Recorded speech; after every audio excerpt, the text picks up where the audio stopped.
Hey everybody, I am just doing an unboxing video today of the pre-orders that I purchased from GW for the Orcs and Goblins Old World release. I was actually hoping to get some of the made-to-order medals. That stuff's probably apparently coming later. So this is what I've chosen to pick up in the first wave. I did actually do two orders. I did one order and then I kind of thought about it and then I did another order. So I had two shipments, so I have two boxes. Yeah, so I am going to just get at it and we'll just kind of take a look at what's in this first box. So I actually got this in the second order, although this is mostly the stuff I ordered originally. These are the cards for the Orcs and Goblins, the reference card pack. Initially I wasn't going to get this, but I essentially thought about it, and I know that they can be hard to get at times, and there's a chance that in the future you might not be able to get them if you were wanting them later. And they just seem, since I am planning on playing Orcs and Goblins a lot, alongside Beastmen and potentially High Elves in the future, I thought that it would be a lot more fun and more convenient to have some of these cards to be able to throw down on the table rather than flipping through books and things, which is fine. That's what I always do usually. And so yeah, it comes with a bunch of things. Weapons, armor, spells is a big one, that I kind of wanted, but then also you have your items, I guess, that you can have down, which would really be helpful just to have them there. Yeah, so that's the cards. As far as some of the miniatures, I ended up getting the Orc and Goblin Tribes Goblin Doom Diver.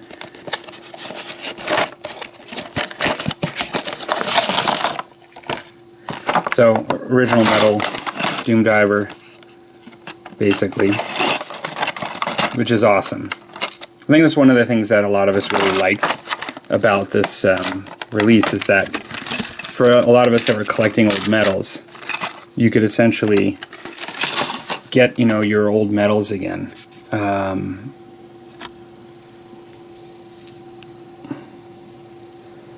So he's looking pretty awesome.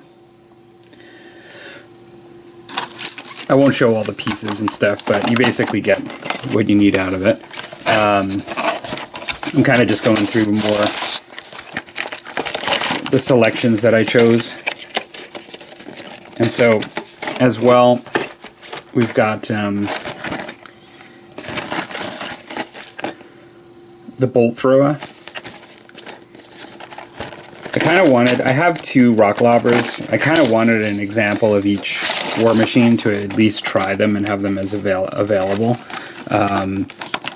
The Doom Diver was just like a little bit more expensive than this one, but it does have more components, as I understand it.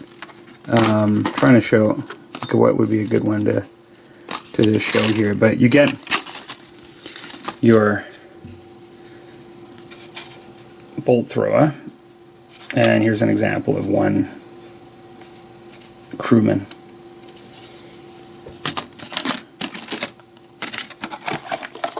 Pretty cool. And the next box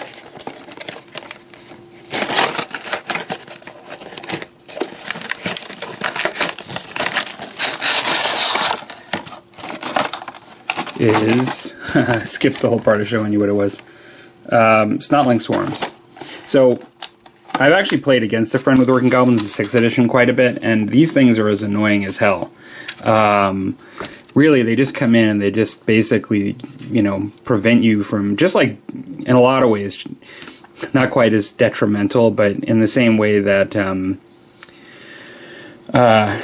oh, now I'm forgetting. This is just definitely a sign of getting old, but your guys that spin the balls around on the chains, you don't have to tell me in the comments because I know what they are, but basically you can take up an area of the board, and kind of control it or prevent your opponent from advancing. And I always found that I would be worried about these guys locking in my stuff, because you just get them in there and they're unbreakable.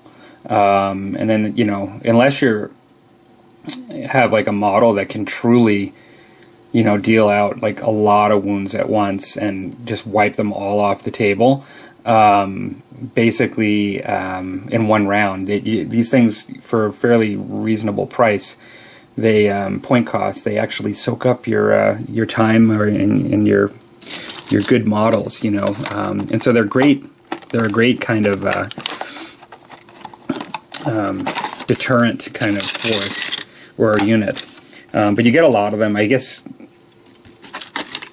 Oh, I thought that I had 3 stands. I only saw 2, and I was starting to get worried. But you get 3 stands in the box. And each one, I think, has between 4 and 6 snotlings that you can put on there. So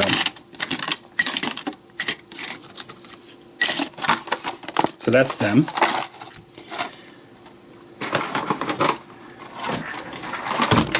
And lastly, what I have here is the lastly from this first box I have here is the book specifically for the orcs. They call these the arcane journals. So you don't really need more than the good guy book and the bad guy book, Ravaging Hordes in this case, in order to play. And like really primarily what you need is in there. But these are just it gives you some extra things, some extra ways to play your faction, which is kind of cool. They make them fairly reasonable in price, like considering the normal discussion. You know, it gives you some lore. It's cool. It gives you some. This guy here, this box, and so in here,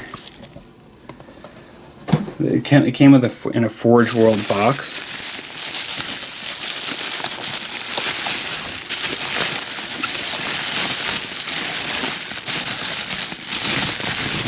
Whoa, sorry for the bubble wrap here. So in here, I have, gosh, this is a weird angle, but let me see if I can tilt him up. And that's as far back as I can go. So, and this here. Okay, I have the Bone Grinder Giant, and this is the torso, or the main body and torso in resin. So, I'm just going to put this box aside for a second. It has all the other components like the other arm and stuff. So there we go. It looks like he stands okay there. I was a little worried about that. I was really wanting this guy. Like, as many of you know, I really do prefer metal models overall. And I definitely generally don't like resin. But having said that, I've always been a fan of Forge World, and particularly the Horus Heresy stuff. Like, I always drooled over all of that stuff and all the detail and how it looks. One thing I always wanted to do, since potentially getting this, is actually put a snotling next to this guy's foot, just to see.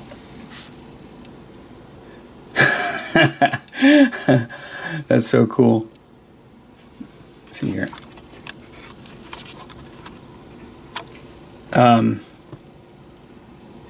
Oh, I got him spin around. I thought he looked weird. Yeah. So, basically, he's got some gnarly toenails too. This was an extravagant purchase for me. I normally don't spend this kind of money on model. Generally, it's not that I haven't spent money on armies, or it's not that I haven't spent a lot of money on miniatures and things in the past, but I've never purchased one model of this amount, and I've never really been a frequent Forge World purchaser. Like, I used to treat myself for a period of time, maybe 2 years in a row or 3 years, I would buy like maybe Canadian, so $100 to $200. You know, I'd get maybe like one miniature and then like a book. Like, you know, I would buy like a book from the Black Library and this and that. And you know, I remember I bought some like a character model. I bought some shoulder pads like for some Death Guard, and like a character model, and some things like that. And it was still, to me, like, you know, I was excited, and it was kind of pricey. And I had my eye on this. in particular, when I was looking to get into playing 6th edition and Age of Sigmar, and I was looking to play goblins, I always wanted this idea of like a goblin army with like a goblin leader that, you know, was all puffed up because he had like a bone grinder giant on his side, you know, like, you know, basically following him, like he was the boss, but of that guy, you know. And to me, it was like a funny thing, but I also thought it would be cool to have like that dominant model in game, but then to also have that sort of lore going on. And so I'm just going to put this guy here. That's the GW giant at the same level in height. So I've got his feet there. Now, of course, they're both a little hunched over, but in particular the little guy. I call him the little guy because he's really not a small model. His head really comes up to the belt on this, but that's like about the size. I really like my 6th edition giant that's smaller than this, and my friends that I game with like will be the first ones to say I'm generally not the type that looks at scale creep just, you know, and evaluates things just based on how big they are, and like just, you know, all getting like all enchanted with the idea that this thing is so big compared to another giant. I actually find I really enjoy like the smaller, bigger models and how big they are as compared to even the regular miniatures and imposing they can be. But this guy's kind of bone grinder, meant to be in Warhammer a class among itself. Like they are meant to be really, really huge and behemoth creatures in the Warhammer universe, fantasy universe. I never, at that time, I didn't finish my story. I never justified paying for it. Like I always thought about the other things I could buy with it, and I just never, in the end, went for it. And I don't know if the price just continued to go up, and that's why I didn't get it, or whether they didn't release it anymore. But then it was too late. I never did buy it. And so, you know, I also do 3D printing, as many of you know, and although I don't have like a huge printer, so I would have to, if I would ever printed like a giant, it would have to be in multiple pieces with, you know, somehow getting a model that's in multiple pieces or something. But despite that, and the fact that this is actually a huge percentage of an actual 3D printer, I decided to do this, and I'm just going to have to kind of take it easy after my recent purchases. We all say that, right? But I've kind of, I'm budgeting myself out of buying miniatures for a while and justifying it that way. And so, yeah, for those of you that in the old world, these guys can actually ally and join forces with both Warriors of Chaos, which I have a small army that I'm building, Beastmen, which of course is probably like my main force, without a doubt. And then Orcs and Goblins, which I'm starting now. And, you know, he'll likely be featured helping them the most in the near future. And so, yeah, I haven't actually really inspected this, surprisingly. I guess I should do this here. But